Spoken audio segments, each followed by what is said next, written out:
thank you all for coming here, braving the heat, and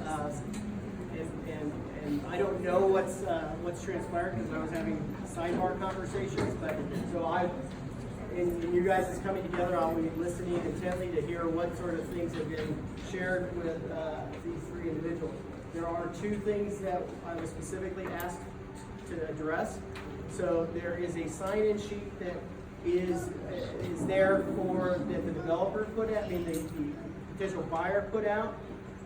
That is not the petition to support the designation. That is also here. Can the people that have the petitions identify yourselves so that if anyone wants to sign it? So you got Ken. They all have name tags on. Okay, they all have name tags on. So if you want to sign petitions, those are the people to go to.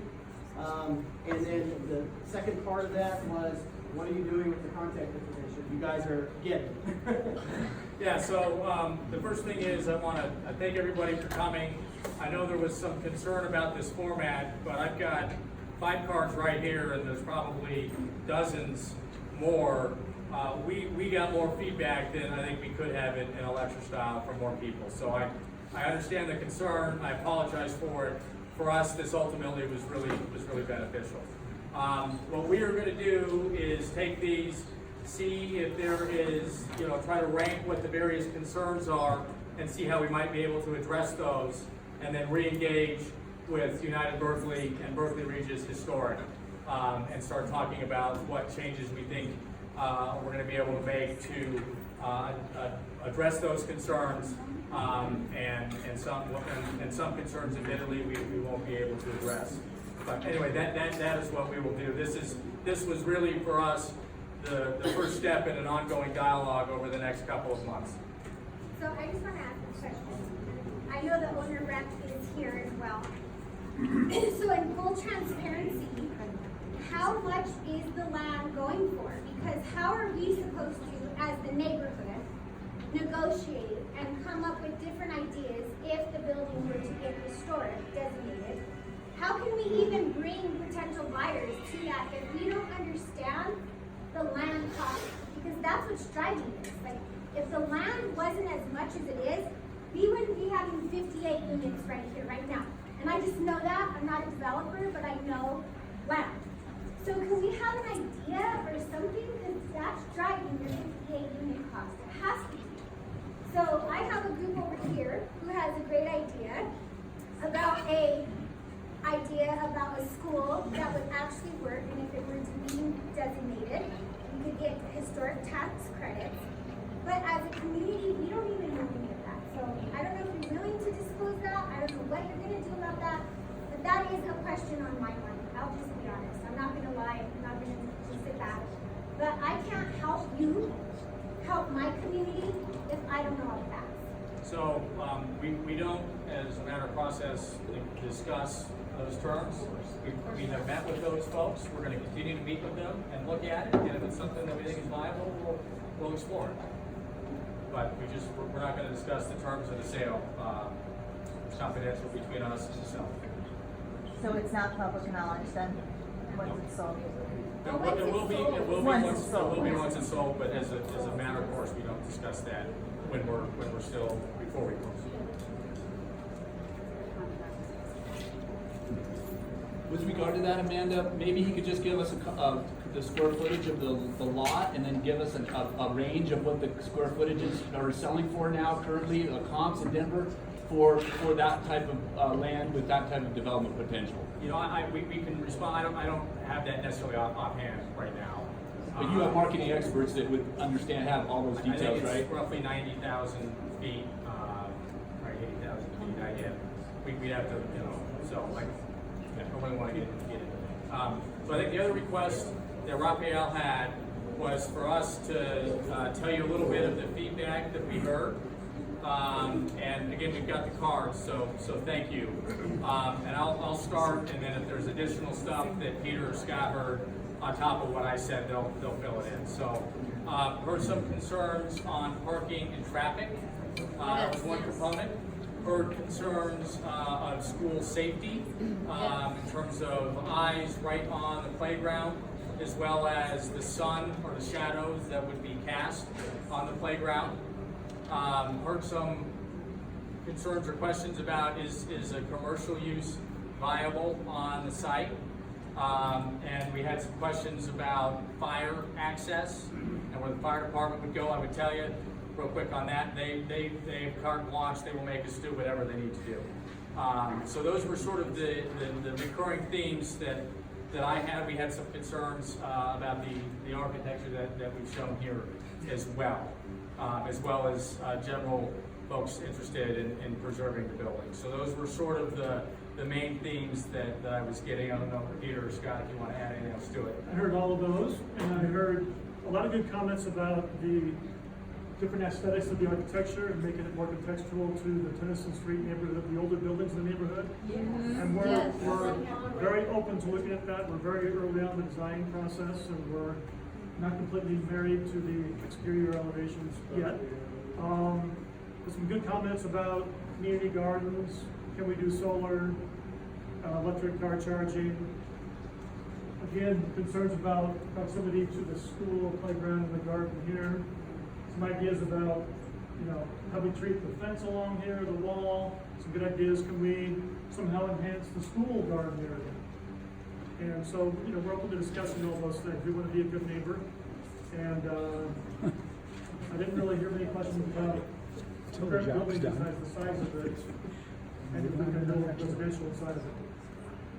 Yeah, I would say my comments were primarily the same. I think the majority was really traffic and proximity to school. I did hear some different uses of commercial that they thought would be nice on this site. So those are things that I all wrote down, and I've been taking down these notes. So. Could I ask for a comment? This is excess ground by the mortuary located down in Houston. They are dumping this. They're going to dump it to the highest price. The highest price would be the maximum density that they can put on this. Yeah. If we all go with low-level patio homes or something like that, obviously these guys aren't going to pay that price. But the mortuary outfits, they're going to get whatever they can. And trust me, this is property they are dumping. So the price, they're paying the highest price, but they would pay a lower price if they can get the density that they're proposing. I think we'll do a couple more questions and then try to collect the cards here on this end. Yes, in the black. I just wanted to say, I was in Lodo and I had a hair salon, and Lodo now is like, everybody knows what Lodo is, and they started building around me. It's a small house, and I called W. Ortega, Amanda and I talked plenty. I got our water shut off, our electricity shut off. There were times that it was just unbearable to try to run a business. I ended up having to move out, and I'm in Arvada now, and they did nothing, and it's changed everything on Central Street. And it's all about money. What about the growth for this school when you have that many people coming in? How are we gonna expand the schools for these people who have, I mean, come on, where are we gonna put our kids to school? I don't pay that much money here, but are you gonna do anything for low-income people to stay here? To be able to afford to stay in this community? Well, and also already the school doesn't have enough money to run. Right. So the school could potentially get shut down. Right, so then what do we do with our kids? We have to move out and go to the suburbs, and then everything changes. Nothing is like how it used to be. That's what they want. They want to push in all the rich people and put Pull out all all the kids and pull all this money. Yeah, out. exactly. I mean, where am I? Yeah, they offer me money, a ton of money for Okay, mine. guys, I recognize those concerns. That is beyond the scope of any developer to deal with. But Those are you issues putting- are. are you putting any kind of money, Guys, kind of low-income those issues housing are, in there? those issues are community issues. And to sit here and require that only the new folks in solve those, when the issues are existing, So what happens when so. electricity gets shut down? It was shut down just, you guys, what, 2 months ago, sitting on a Wednesday night, we're all sitting here, it got shut down. We don't know what's been happening in the community. There's like this bomb sound that you can hear sometimes, we don't know what's happening.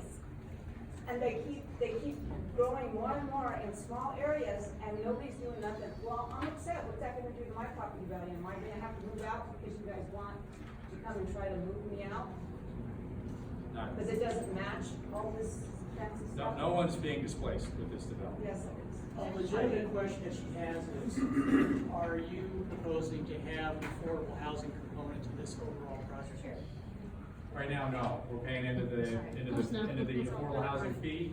The homes here are gonna start in the 400,000s, which is probably below most of the homes that have been sold, certainly all the new homes that we've sold in the neighborhood and that have sold up and down Tennyson Street, so.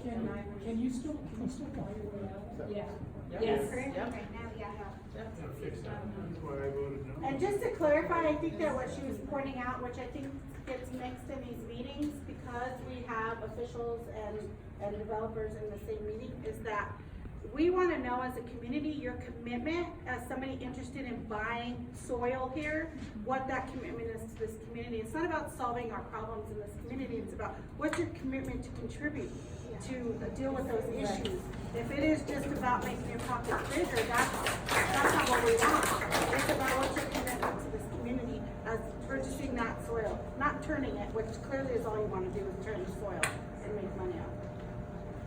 Understand, I'll also mention we've done more affordable housing than any other developer, private developer in the state of Colorado since 2010. That's nothing to do with what I hear you, but we do care and we look at that where we can, and sometimes we can't. But it is something we spend a lot of time focusing on. Have you considered a design concept that more closely fit the MX3 zone designation by having a ground floor retail component and condominium units on the second and third floors? That's something that we'd absolutely look at and see if we can make that happen. But if that's something that you guys would be in support of or want to see, let us know. I think at this early stage, that would probably be a real viable path forward for you guys to consider. To the point of making a presentation of some sort of concept design to the community. Because arguably, this is just one solution. But I think the community would like to probably see a little bit more variety.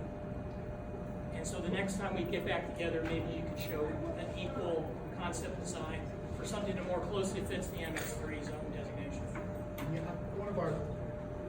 one of my neighborhood concerns is how much residential Tennessee is overrated to become. So any viable options for commercial, recognizing near the school, there's only certain types of commercial that can go out there, at least along Tennyson or 46. Any viable options that you guys can do where, admittedly, you have to make your revenue, but something that could be done there with residential on top of it would be more embraceable, at least for me personally. And one thing that I would option there, and I don't have children, but I know there are a lot of children that go to Centennial, and you put in commercial, and you're just asking for more traffic and more issues. As it is, people don't slow down, even with all of those stop signs. And I see people go through there, and those children are through there, so you put commercial in there, if I were a parent, I would oppose that, because you're already gonna have, I don't know how many units of people that you don't know yet in that facility, so that's my opinion. Unfortunately, whether it's commercial or residential, I think that's gonna be a significant Yeah, challenge. with commercial, you But add that's more. city, not us or them. I respectfully disagree with commercial, you add more. I think it depends. I had a concern. Where do you put the trash? So there's no trash, there's no services. And in this unit, does the city provide trash, right? City wouldn't be, it would be dumpsters, but it would be trash cans within the garages that would be set out on trash day. And the trash So truck the would city come. will come to. No, private trash service. So it's my understanding that this property could be divided and have two separate developments. One, keeping the historic chapel intact, and the other, the rest of the properties being developed in another sensitive fashion. Is that true? You know, conceivably, we've got to look at it. You can divide any parcel in the city of Denver. So we just got to look. We have done historic preservation. We did the Coleman building down at Sloan's Lake, and we were part of the group that did El Jabal. At Sloan's Lake, we had 6 million of subsidy from the city of Denver to make that work. These old buildings are a struggle, and in particular, a purpose-built mortuary does not have a lot of other purposes that are available to it. There's like one maybe, but there's a bunch of asbestos in there. The chapel's got really no windows in it, so that limits a lot of use. So now you got to go cut the chapel up. So the saving of the building has a lot of headwinds to it. Can I say something real quick? My name's Chad. I live 4 blocks away on B Street. I'm a little nervous because I have a different opinion. Both my 2 young children go to the school, Centennial. One's in ECE 4, the other one's in K1, Mr. Chris's K1 class. I personally don't have a problem with this site being developed. I think if we as a city continue to push out good quality infill projects, we're gonna continue to jack up our affordability problem. People won't be able to buy here, and maybe some of y'all want that, but I think that's sort of an exclusive approach. And I think quality urban projects like what this could become, I think are actually a good thing. I mean, Cobbles have been around, like I went to the University of Colorado Business School. Carl wouldn't say this, but his family's name is on that building because of how much they gave to that school in this state. And these guys are gonna do a good job. And so maybe this plan gets tweaked, maybe the edges get softened a bit to get more solar gain in the school or whatever. And maybe the property owner takes a haircut, maybe not. I just think a quality project is okay, and I'm not gonna fight it because I also believe in property rights, and I don't think if I was trying to sell my house or whatever down the street and somebody wanted to buy it for X price and I couldn't sell it to anybody else for that price, I would probably want to take the highest price, as I'm sure all of us would. So I don't know, is it this exact project? Maybe, maybe not, but I'm not gonna fight it because I don't know that that's a fair thing to do for a property owner that's a private person at the end of the day. So anyway, that's my take. I think that's fair, but on the other side of it, for Centennial, you guys need to do research on Northwest schools and the proximity of houses around them. Because this will be the closest to a playground that exists in this neighborhood. And that's a huge issue. A dispensary can't go in there, a liquor store can't go in there, but you can't control someone smoking marijuana on their back patio with the playground right there. That's not okay. It's 3 to 11-year-olds. Or someone walking around naked in their You can't control any of that. kids. So this will be the closest development out of any of the schools in this area, and that is a big concern for Centennial families. Thank you. So you talked about eligibility. I heard quality over here.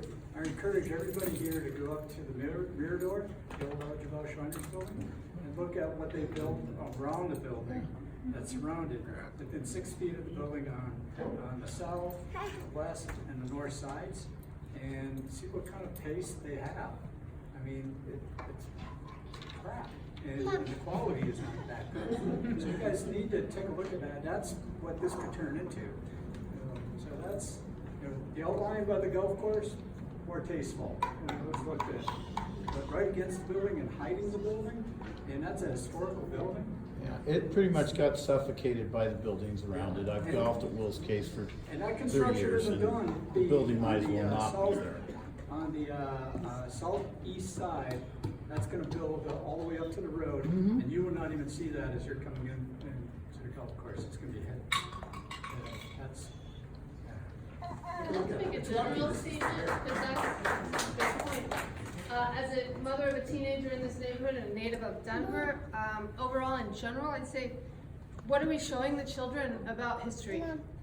And what is happening in the United States in our universities? Nobody's studying history, no one gives a shit anymore. And I'd say it's your fault, honestly, because if we continue to allow this to happen everywhere, all our children see is that it's money, and it's all about money and fucking taking it down and putting something new, and that's all we do over and over again. New is better, new is good. This is not good because our history in Denver, it's not very old, but it's important history. This is our history of Berkeley. And so we want to preserve something because there's very little left. And our children need to know that we care about that.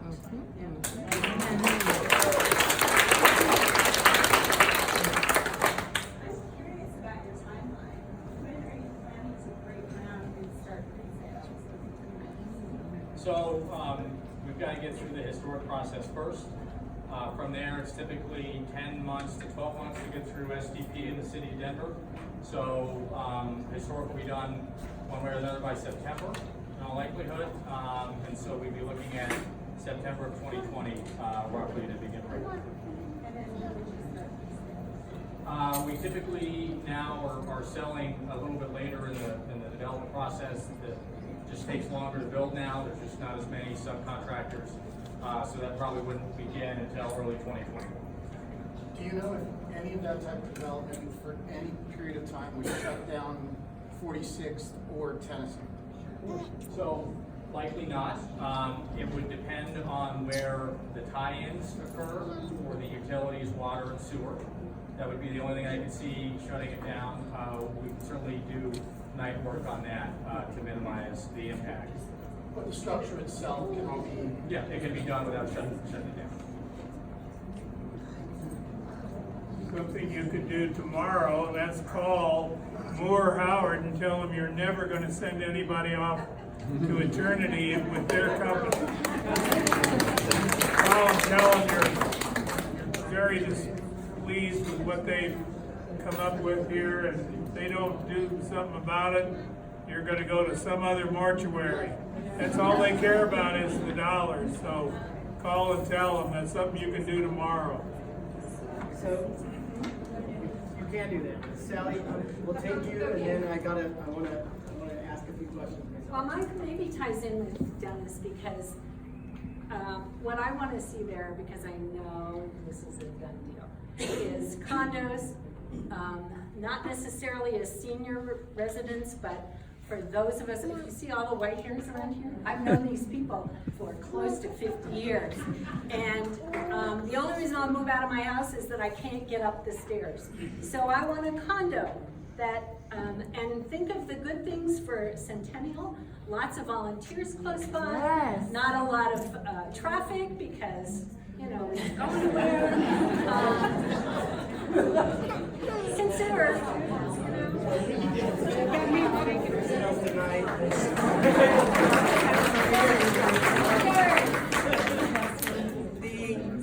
So I'm about to join you all in about 5 days. So I'll be sitting on your side of this thing here soon enough. And if you know anything at all about me, that's actually how I got my start, is being on that side and being strong in trying to champion community outcomes. So I will be very much interested in when that price gets posted, how much is that per square foot? How does that compare with their development proposal that they're going to be submitting? And so they know, I'll have an eye on it. That said,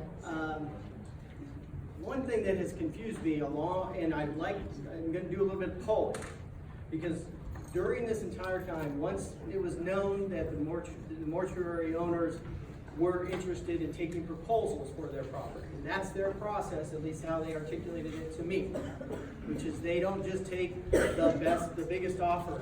They solicit for ideas and then they choose, because obviously they're not going to sell it to another mortuary because they don't want to bring competition where they don't have it. And so that said, what I heard is people wanted to see the park expanded, they wanted to see a senior center, they wanted to see a new rec center there. And so there was a lot of conversations, they wanted to see commercial mixed use. So there were different conversations between preservation or total removal and replacement with something else. And so I've always been confused on where this community lies. I would like a show of hands for different things. How many people are of the mindset that the building can go if it were something that you approved of? Okay. How many people think that I don't care what it is, the building has to stay? I mean, maybe I'm not asking this question right. And how many people think that it can be the site,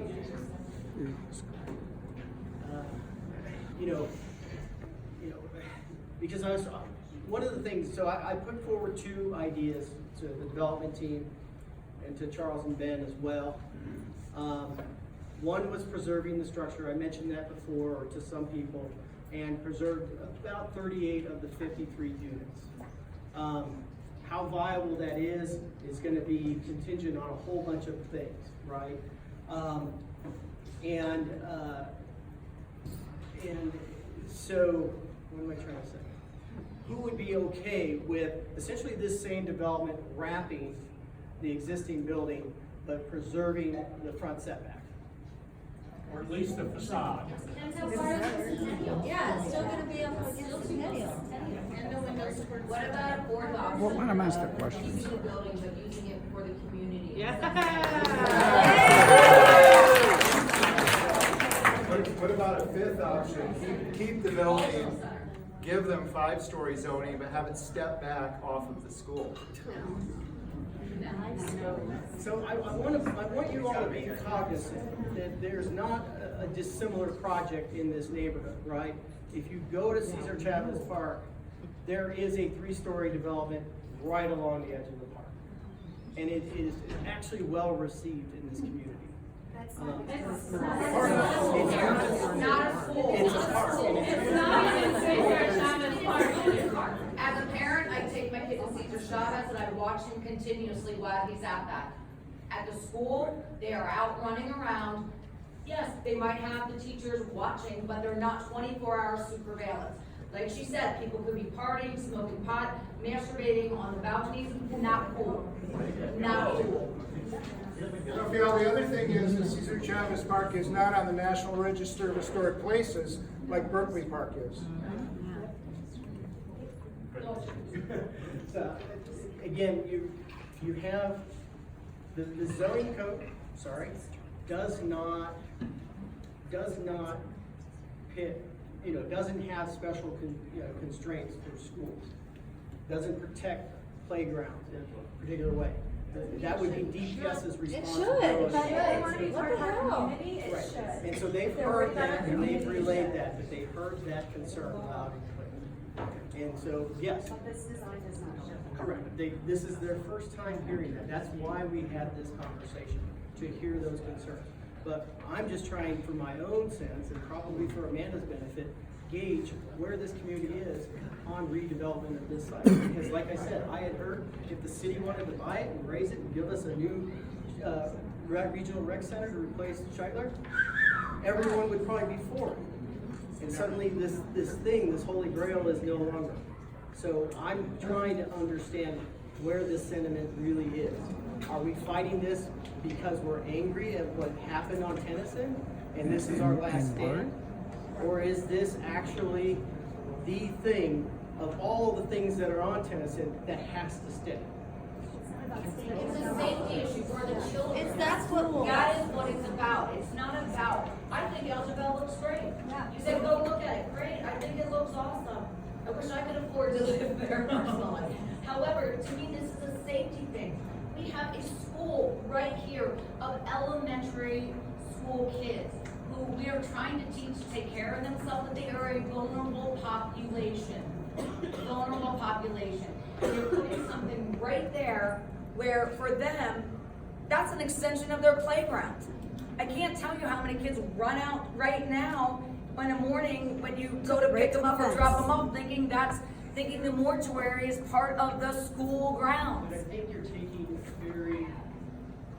a very limited view. And I'm sorry. I just came back from Copenhagen and Bruges, Belgium, and that is 5-story development, schools in it, the kids play in the middle of the street. Okay, that's Belgium. This is the United States. This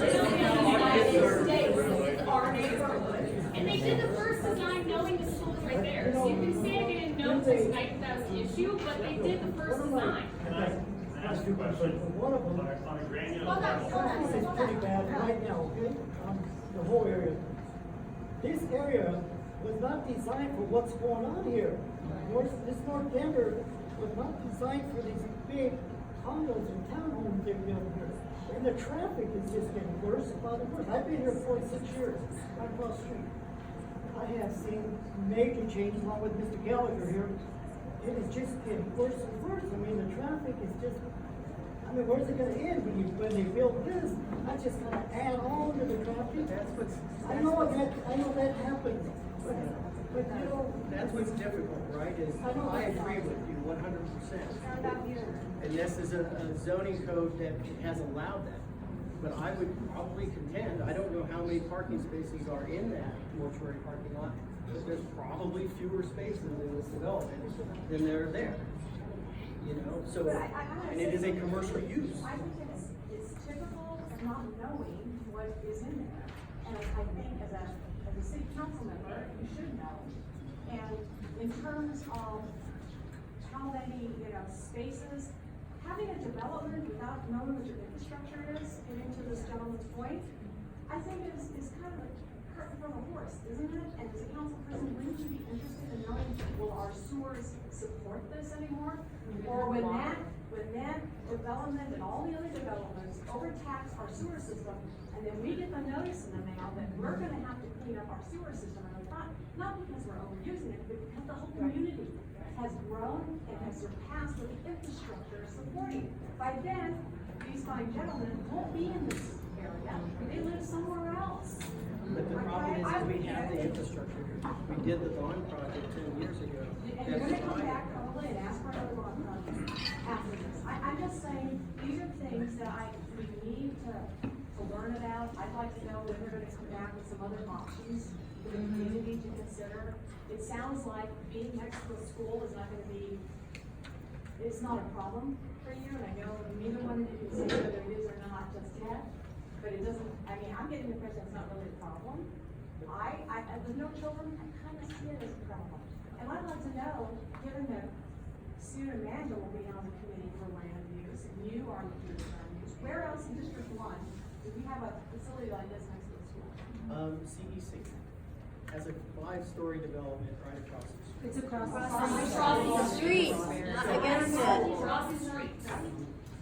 But I haven't spent time looking at that, I'm just telling you And it's a high this school. relationship. What you need to know is this does not represent Robert.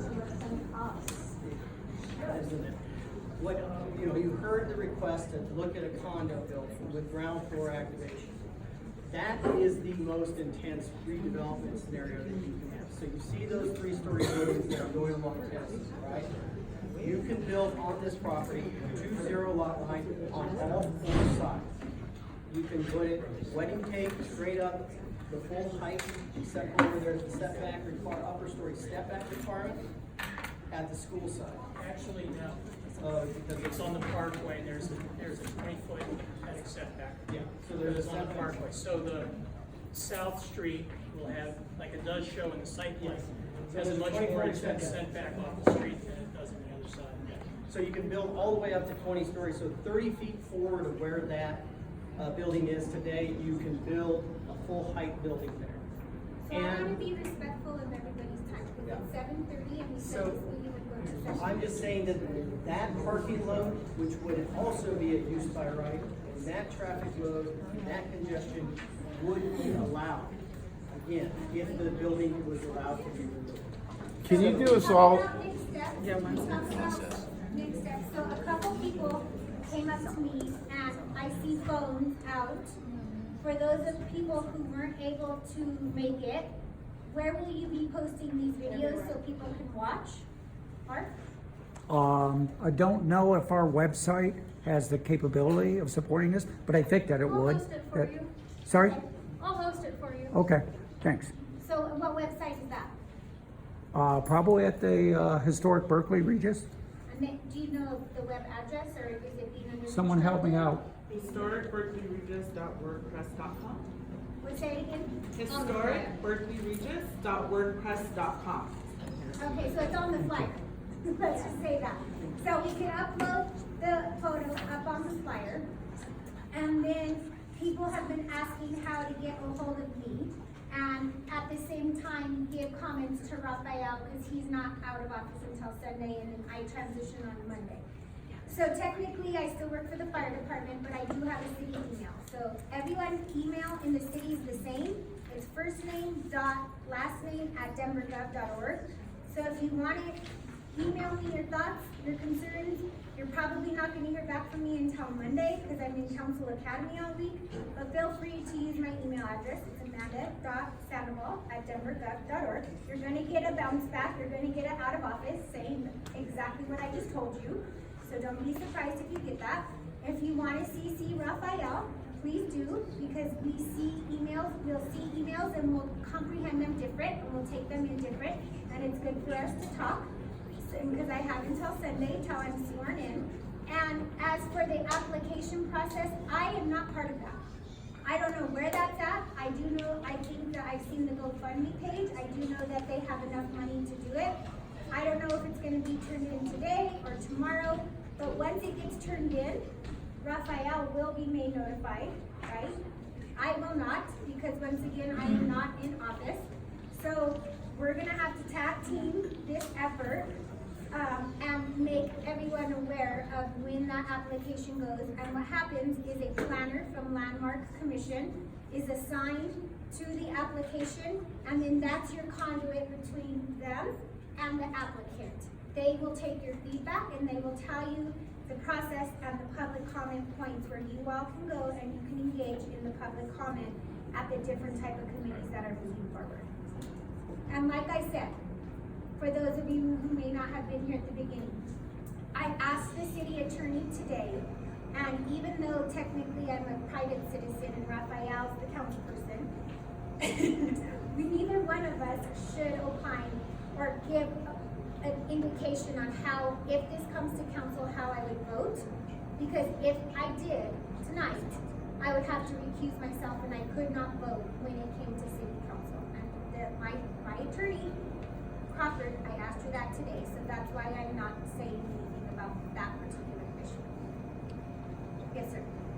I think it's important to know exactly what this process is gonna, how it's gonna move forward, and if you could explain it, or the developer, or somebody to explain it, that the application's gonna happen, they're gonna get feedback from the public, they're gonna have a hearing, when, where, with who, then it may go, then it will go before council, it will eventually go to council for a council vote for the landmark designation of the historic building. Furthermore, if the council votes against the project, against saving the building, then the developer can go forward with their plans. If the council votes for that, then what, to save the historic building, then what's the next step?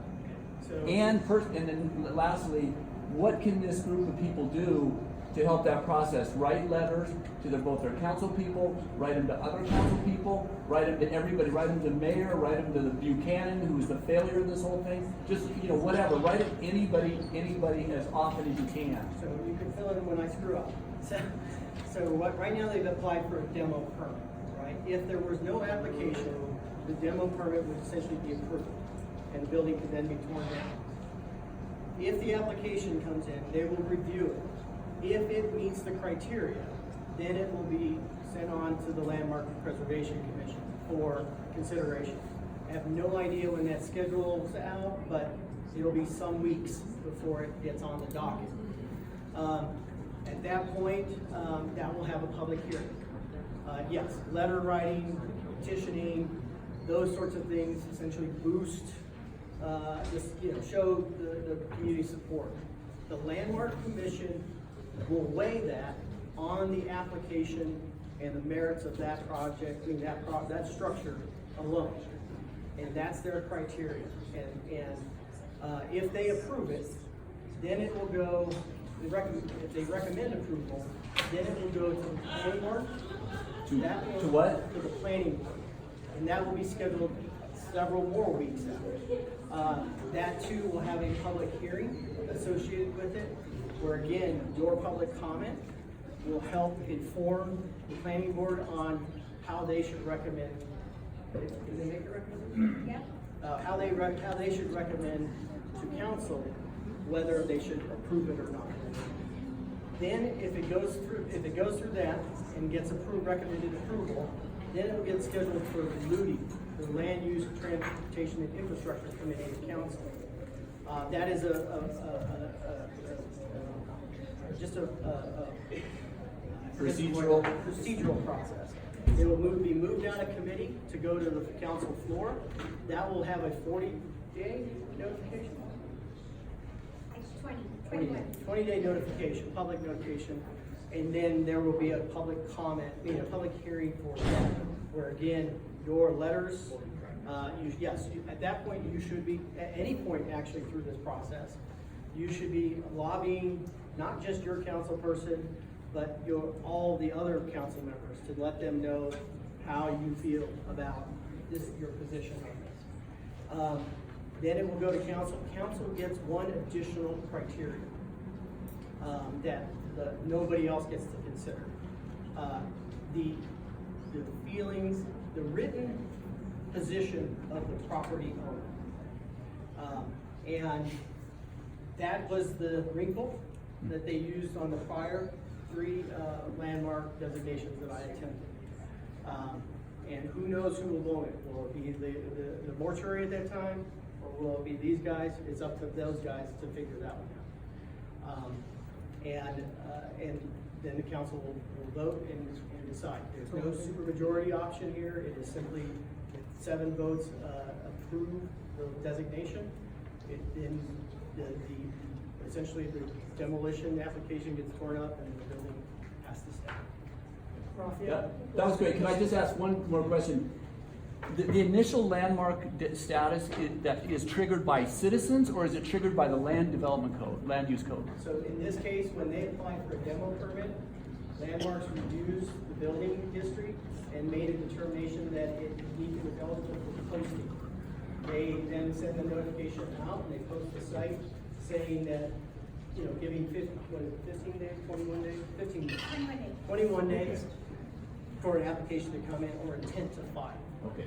So that's triggered by the code, not by the citizens. So any demo permit anywhere in the city, so any demolition permit, if I live on 45th and Grove, if I want to go and knock down my house, I go downtown, I fill out a demolition permit.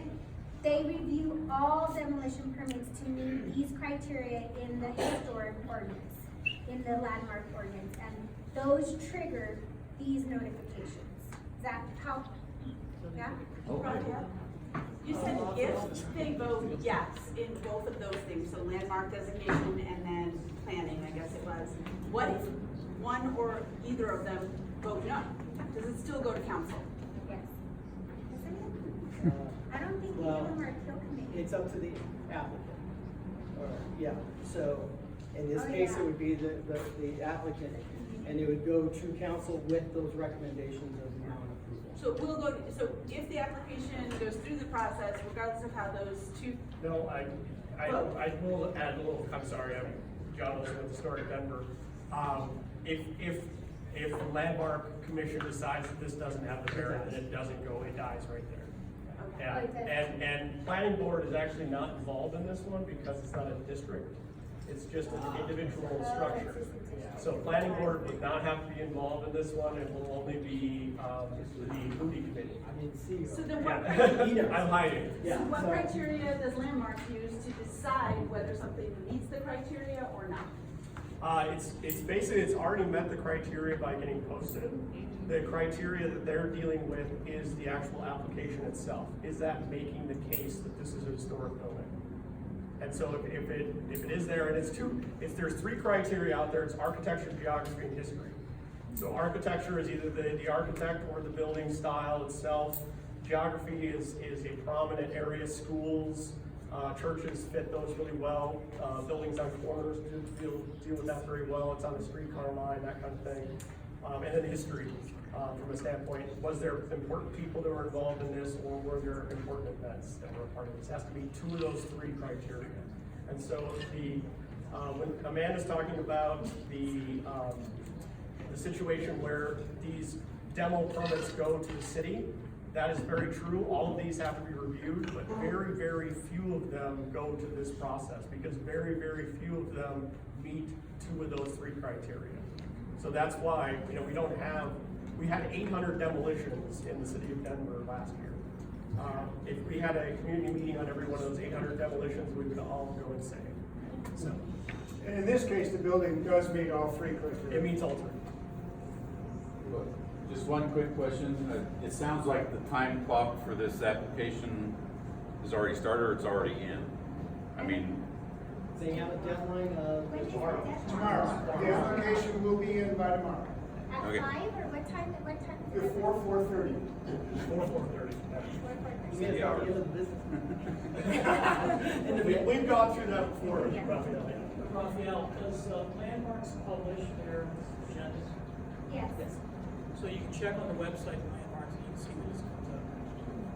And once all of that goes through, you can contact my office and we can feed you information about the process.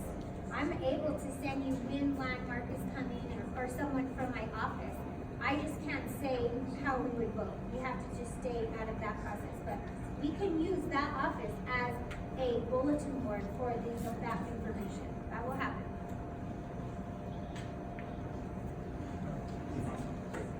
Anything else? All right, well, thank you. These are all condos, not apartments. They're all for sale. For sale, I thought about that.